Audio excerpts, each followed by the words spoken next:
지금 많은 분들이 어렵다고 그러는데요.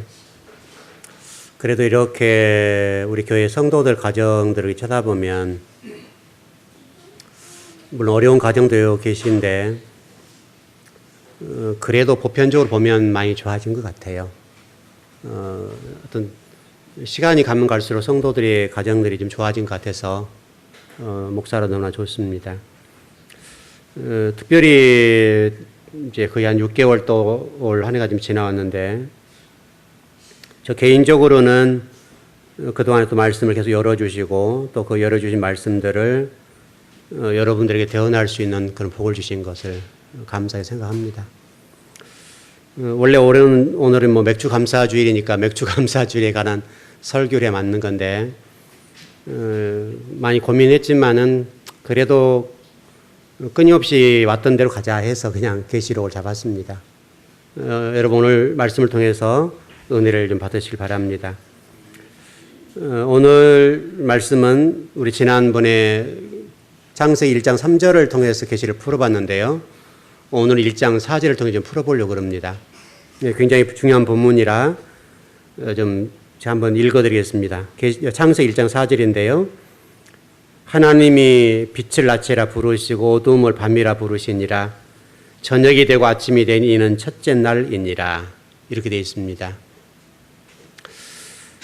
오늘 좀 핵심적으로 풀 것은 오늘 14절입니다. 계시록 14절인데 6장 14절인데 이제 어둠이라는 관점을 풀어보려고 그럽니다. 풀어보려고 그러는데 한 가지 질문을 해볼게요. 창세기 1장 4절에 있는 이 낮과 밤이라고 하는 것을 좀 정의를 내릴 때 좀 창세기 1장 4절의 이 말씀이 여러분이 생각하기에는 우리가 생각하는 지금 아침과 밤 이런 개념일 겁니다. 이런 틀림없죠. 낮과 밤이라는 개념 이런 개념으로 이해할 건데 그렇다면 제가 맞나 틀리냐 문제에 대해서 좀 이렇게 질문을 던져보죠. 낮과 밤의 이 구분이 되는 기준점이 뭐죠? 기준이 뭐죠? 뭘로 구분이 되죠? 낮과 밤은 뭘로 구분이 돼요, 여러분? 무엇 때문에? 빛과 어둠. 그렇게 됐죠? 그러면 빛과 어둠이라고 하는 것이 언제 창조되었어요?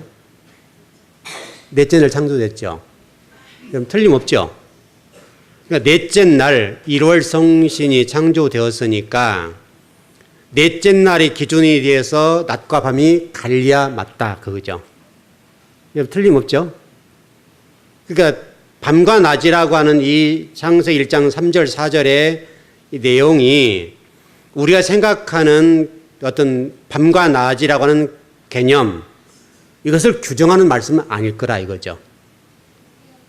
왜냐하면 낮과 밤을 규정하는 것은 해와 달이 있어야 되겠죠. 틀림없죠. 해와 달이 기준이 되어서 해가 떠 있으면 낮이라고 하고 달이 떠 있으면 밤이라고 그런단 말이죠. 그러니까 결국 성경이 말씀하고 있는 낮과 밤이라고 하는 개념이라고 하는 것들이 우리가 생각하는 낮과 밤의 기준이 아니었단 말이에요. 첫째 날의 기준이. 여러분 동의하시죠? 예. 그렇게 보면 성경에서 말씀하려고 하는 낮과 밤이라고 하는 이 첫째 날이 우리 생각과는 다르다는 거죠. 이 내용을 통해서 하나님께서는 우리가 생각하는 밤과 낮이다 이걸 말씀하려고 하는 의도가 아니라는 거죠. 여러분 밤과 낮을 나눴다 이것은 그렇게 중요한 문제가 아니잖아요, 여러분. 여기서 말씀하려고 하는 낮과 밤이라고 하는 그게 뭐냐 이거예요. 왜 하나님이 성경을 기록하실 때 이 낮과 밤이라는 개념을 이렇게 말씀하셨을까? 우리 성경을 한번 찾아보시죠. 우리 요한복음 9장으로 가보십시다.